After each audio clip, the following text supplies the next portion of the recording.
Usiharakishe hukumu.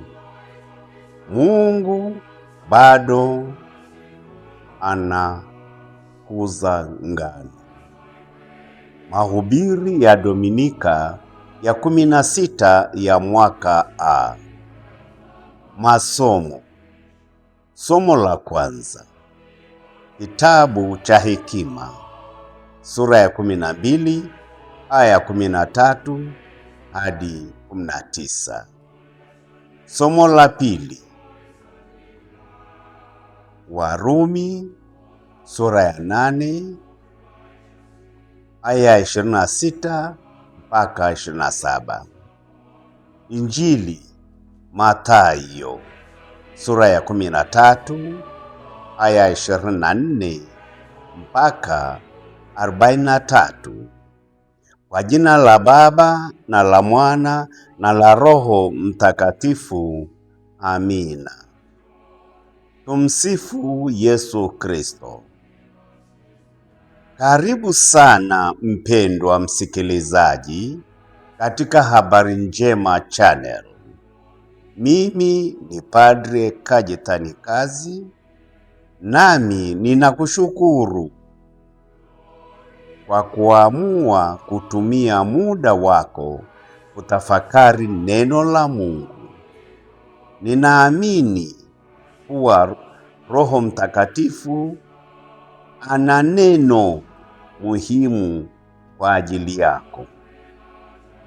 Huenda umekata tamaa kwa sababu ya hali ya familia yako, mtoto wako, ndoa yako,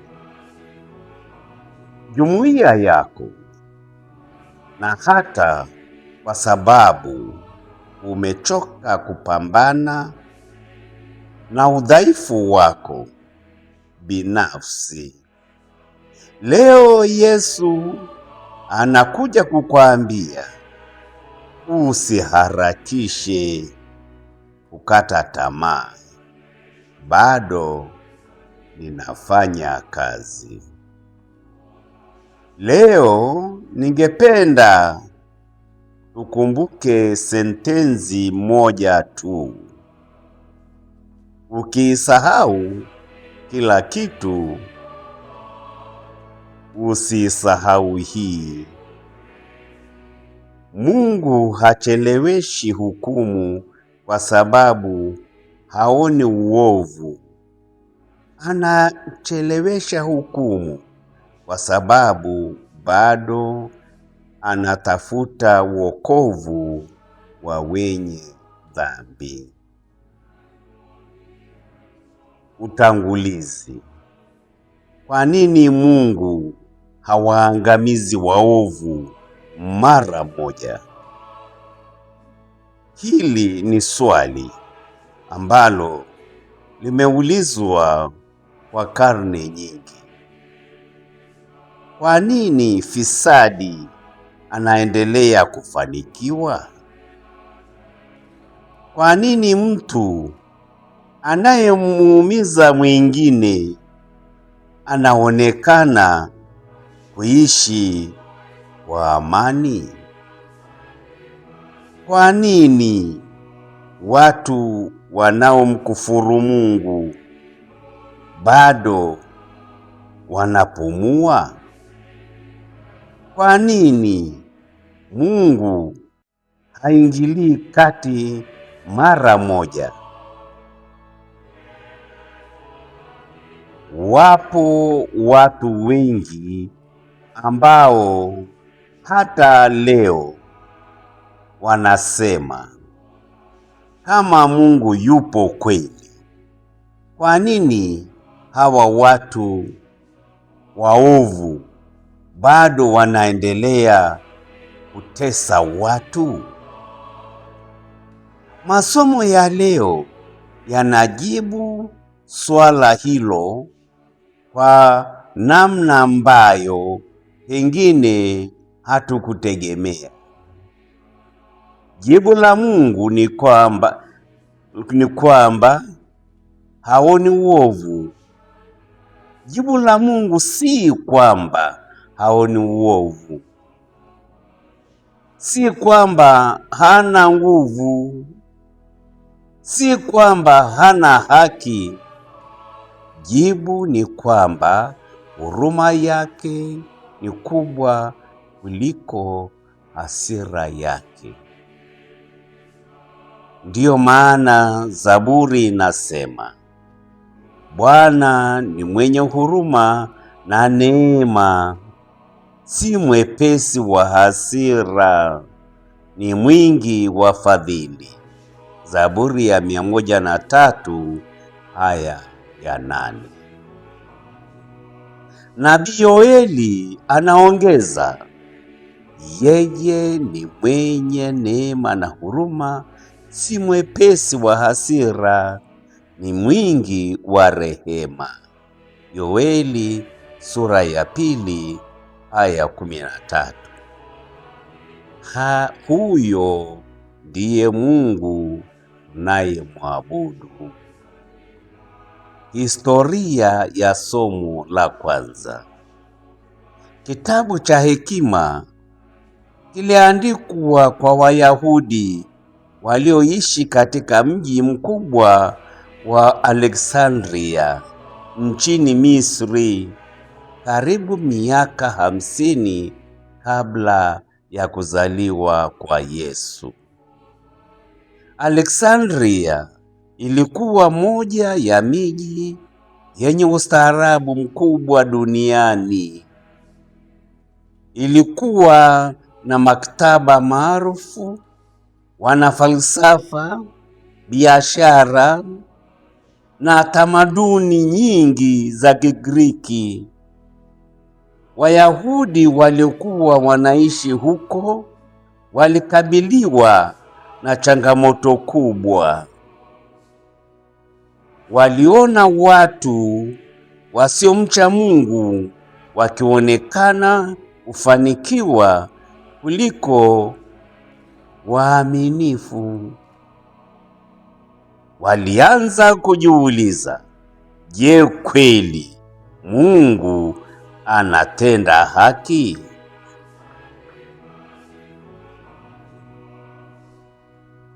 Ndipo mwandishi wa kitabu cha Hekima akawaeleza tabia ya Mungu kwa maneno ya kushangaza. Wewe u mwenye nguvu, wahukumu kwa upole. Kwa kufanya hivyo, unawafundisha watu wako kwamba mwenye haki anapaswa kuwa mpole. Hekima sura ya 12 aya ya 16 hadi 19. Katika ulimwengu wa kale, wafalme walijulikana kwa jinsi walivyotumia nguvu wadhulumu watu. Lakini Mungu anaonyesha ukuu wake kwa namna tofauti. Nguvu ya Mungu haionekani katika kuharibu, bali katika kuvumilia. Mungu anaweza kuangamiza, lakini mara nyingi huchagua kusubiri. Si kwa sababu hana uwezo, bali kwa sababu bado ana matumaini. Historia ya somo la pili.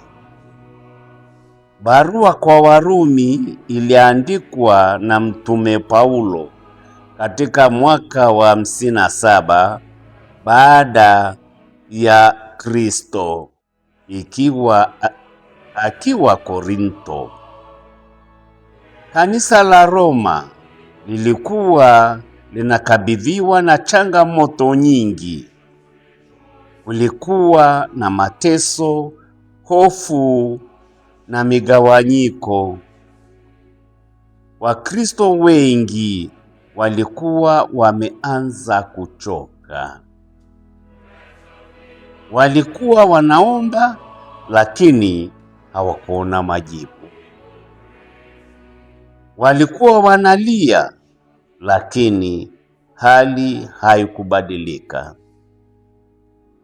Ndipo Paulo akawaandikia, Roho naye husaidia udhaifu wetu, kwa namna ambayo hatujui kuomba jinsi itupasavyo, lakini Roho mwenyewe hutuombea kwa kuugua usikoweza kutamkwa.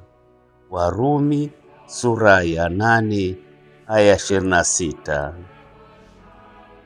Ni kama kwamba Paulo anasema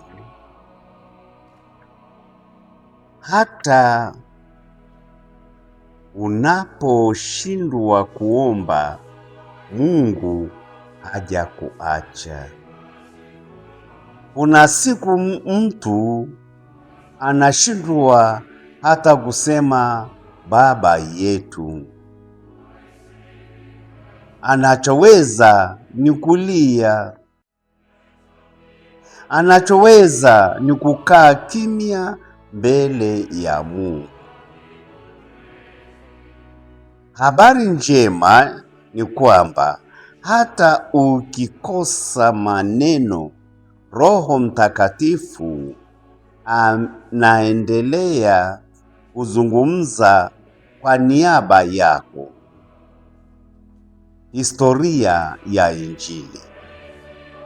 Yesu yuko kando kando ya bahari ya Galilaya. Huu ulikuwa wakati ambao watu walikuwa wanamiminika kumfuata kutoka vijiji mbalimbali. Kwa sababu ya umati mkubwa, Yesu anaingia kwenye mashua ndogo na kukaa humo ili afundishe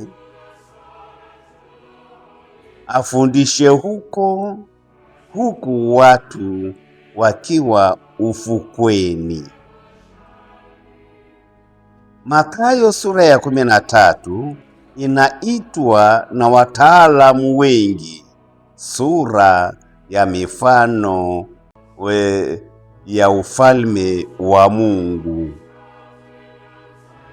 Katika sura hii Yesu anatumia mifano 7 kueleza jinsi ufalme wa Mungu unavyofanya kazi. Mfano wa leo unatokana na maisha ya wakulima wa Palestina.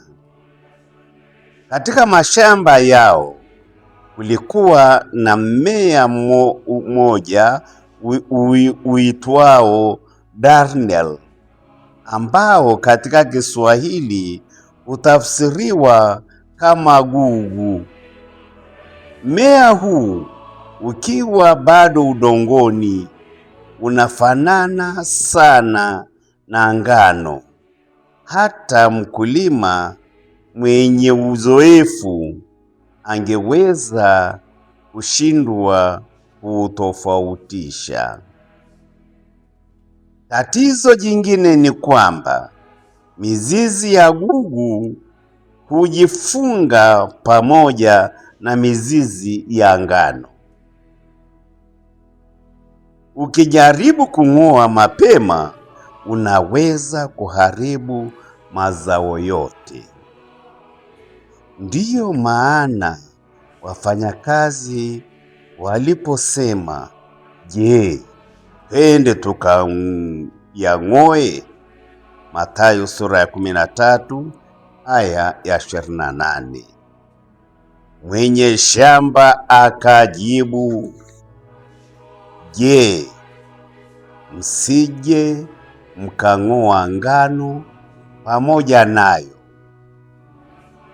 Viacheni vyote vikue pamoja mpaka mavuno. Mathayo sura ya 13 aya ya 29 mpaka 30. Wasikilizaji wa Yesu walielewa mara moja mfano huo, kwa sababu waliuona kila msimu wa kilimo. Lakini Yesu hakuwa anafundisha kuhusu kilimo. Alikuwa anafundisha kuhusu moyo wa Mungu. Katika mfano huu kuna wahusika watatu. Wa kwanza mwenye shamba, wa pili adui, wa tatu wafanyakazi. Mwenye shamba anamwakilisha Mungu. Adui ni Shetani. Shamba ni ulimwengu. Lakini kuna jambo moja la kushangaza. Wafanyakazi wana haraka, Mungu hana haraka. Wafanyakazi wanataka kung'oa, Mungu anataka kusubiri. Kwa nini? Kwa sababu Mungu anaona mwisho ambao sisi hatuuoni. Mtu ambaye leo anaonekana kama gugu, kesho anaweza kuwa ngano nzuri. Mtume Paulo ni mfano hai. Jina lake lilikuwa Sauli wa Tarso. Alikuwa anawakamata Wakristo na kuwafunga gerezani. Alisimamia hata kuuawa kwa Stefano. Matendo sura ya 7 aya ya 58 na sura ya 8 aya ya 1 mpaka ya 3. Kama wafanyakazi wa mfano wa leo wangepewa mamlaka, pengine wangemng'oa Sauli. Lakini Mungu alisubiri, na aliyekuwa mtesi akawa mhubiri mkuu wa Injili. Hapa ndipo tunaanza kuelewa moyo wa Mungu.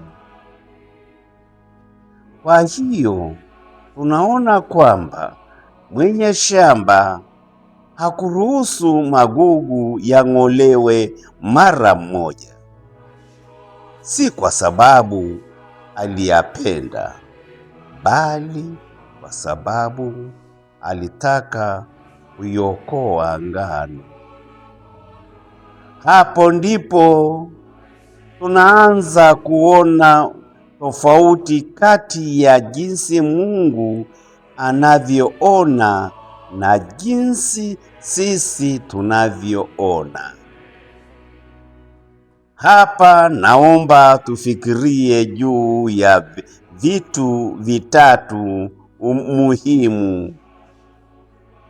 Mara nyingi tunataka Mungu abadili wengine, lakini huwa anaanza kutubadili sisi kwanza. Mara nyingi tunaposikia mfano huu, tunaanza kufikiria watu wengine kuwa ni magugu. Tunafikiria jirani anayetusumbua. Tunafikiria mfanyakazi asiyeaminika.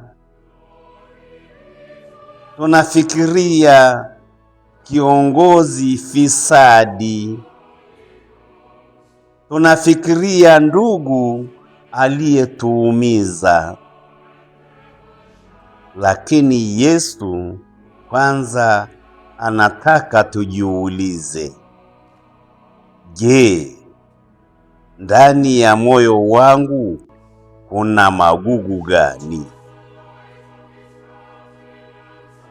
Ni rahisi kuona makosa ya wengine kuliko kuona yetu. Ndiyo maana Yesu alisema, kwa nini wakiona kibanzi kilicho katika jicho la ndugu yako, lakini boriti iliyo katika jicho lako huiangalii? Mathayo sura ya 7 aya ya 3. Magugu si lazima yawe uhalifu mkubwa. Yanaweza kuwa chuki ambayo umehifadhi kwa miaka mingi, wivu unapomwona mwingine akifanikiwa, maneno ya kuharibu sifa za watu, kiburi kinachokufanya usikubali kusahihishwa, na kutokusamehe. Mtu anaweza kuwa anashiriki misa kila Jumapili, lakini moyoni mwake akabeba magugu ya hasira. Anaweza kuwa anasali rozari kila siku, lakini akashindwa kumsalimu jirani. Anaweza kutoa sadaka kubwa, lakini akamnyima ndugu yake upendo. Yesu anatuambia, anza na shamba la moyo wako. Kama Daudi alivyoomba, Ee Mungu, uniumbie moyo safi, unifanye upya roho iliyotulia ndani yangu. Zaburi ya 51 aya ya 10. Wazo la pili, usikate tamaa. Mtu ambaye Mungu bado anashughulikia wokovu wake. Kuna wazazi wanaolia kwa sababu watoto wao wameacha kusali. Kuna wake wanaolia kwa sababu waume zao hawataki kwenda kanisani. Kuna waume wanaoumizwa na mienendo ya wake zao. Kuna mapadre wanaovunjika moyo kwa sababu baadhi ya waumini hawaonyeshi kubadilika au ushirikiano. Lakini leo Yesu anasema, viacheni vyote vikue pamoja mpaka mavuno. Mathayo sura ya 13 aya ya 30. Hali si fundisho la kuacha maovu yaendelee. Ni fundisho la kutokata tamaa na mtu. Mkumbuke Mtakatifu Petro mtume. Aliahidi ijapokuwa wote watakukana, mimi sitakukana kamwe. Mathayo sura ya 26 aya 3 aya ya 33. Lakini usiku ule ule akamkana Yesu mara 3. Je, Yesu alimfukuza? La. Baada ya ufufuko alimtafuta, akamuuliza mara 3, je, wanipenda? Yohane sura 21 aya ya 15 mpaka 17. Na akamkabidhi kundi lake. Mungu anaona kile ambacho mtu anaweza kuwa si kile alicho leo tu. Hivyo ukiwa na mtoto aliyepotea, usiache kumwombea. Ukiwa na ndugu aliye mbali na Mungu, usimfutie mbali matumaini. Mungu bado anafanya kazi hata pale ambapo macho yako hayaoni. Ni wazo la 3 ni kwamba huruma ya Mungu si leseni ya kutenda dhambi. Mtu anaweza kusikia mahubiri hata akasema, basi nitatenda dhambi maana Mungu ni mvumilivu. Huo si ujumbe wa Yesu. Yesu hasemi magugu yatabaki milele. Anasema wakati wa mavuno nitawaambia wavunaji, wakusanyeni kwanza magugu, muyafunge mafungu ili yachomwe. Mathayo sura ya 13 aya 30. Yaani hukumu ipo. Hukumu ya Mungu haiondoi haki yake. Mtume Paulo anaonya, je, waudharau wingi wa wema wake na ustahimilivu wake? Hujui ya kuwa wema wa Mungu wa kuvuta upate kutubu? Warumi sura ya 2 aya ya 4. Kwa hiyo kila siku unayopewa ni nafasi ya kutubu, si ruhusa ya kuendelea kutenda dhambi. Ndiyo maana nabii Isaya anasema, mtafuteni Bwana maadamu anapatikana. Isaya sura ya 55 aya ya 6. Na Yesu mwenyewe anatangaza, tubuni kwa maana ufalme wa mbinguni umekaribia. Mathayo sura ya 4 aya ya 17. Hitimisho.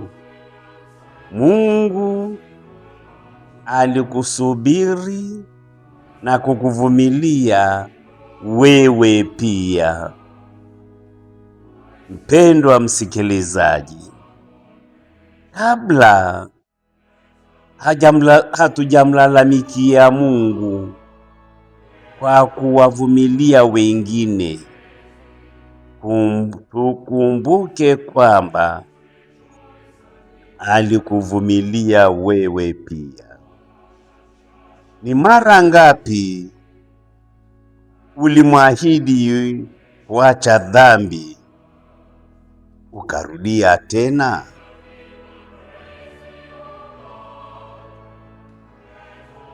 Ni mara ngapi ulikosa kusali? Ni mara ngapi ulisamehewa katika sakramenti ya kitubio?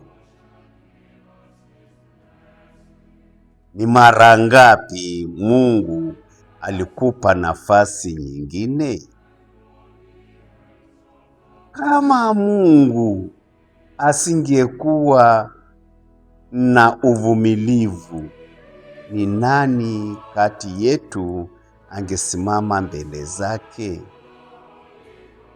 Ndiyo maana maombolezo yanatukumbusha fadhili za Bwana hazikomi, rehema zake hazikomi kamwe, ni mpya kila asubuhi. Maombolezo sura ya 3 aya 22 mpaka 23. Basi leo usitoke na ujumbe wa kuhesabu magugu ya wengine.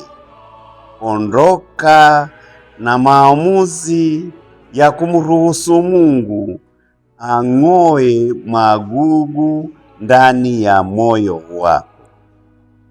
Omba ang'oe chuki, ang'oe kiburi, ang'oe wivu, ang'oe uchoyo, ang'oe uvivu wa kiroho, ang'oe dhambi inayokuzuia kuwa ngano nzuri katika shamba lake. Na ukikutana na mtu aliyeanguka, usimhukumu haraka. Muombe, mshauri kwa upendo, mpe nafasi, kwa sababu hujui Mungu anaweza kufanya nini katika maisha yake kesho. Kumbuka maneno ya Mtume Petro: Bwana, hupendi mtu yoyote apotee, bali wote wafikirie kutubu. Petro wa pili sura ya 3 aya ya 9.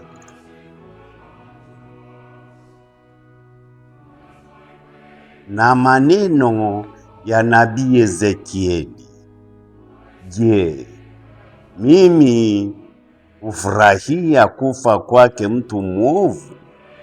Si afadhali ageuke na kuishi? Ezekieli sura ya 18 aya ya 23. Na huo ndio moyo tunaoitwa kuiga. Na sasa Bwana awabariki na kuwahifadhi, awape neema ya kung'oa kila gugu la dhambi ndani ya mioyo yenu, awajalie subra, huruma na matumaini, awafanye muwe ngano nzuri itakayozalisha matunda ya utakatifu katika familia zenu, jumuiya zenu na kanisa lote. Katika jina la Baba na la Mwana na la Roho Mtakatifu. Amina. Asante sana kwa kuungana nami katika tafakari hii kupitia Habari Njema Channel. Mimi ni Padri Kajetani Kazi. Ikiwa mahubiri haya yamekugusa, tafadhali bonyeza subscribe, like, share na comment. Kwa kufanya hivyo, unasaidia neno la Mungu kuwafikia watu wengi zaidi. Mungu akubariki sana, na tukutane tena katika tafakari ijayo ya neno la Mungu. Amani ya Kristo iwe nanyi nyote.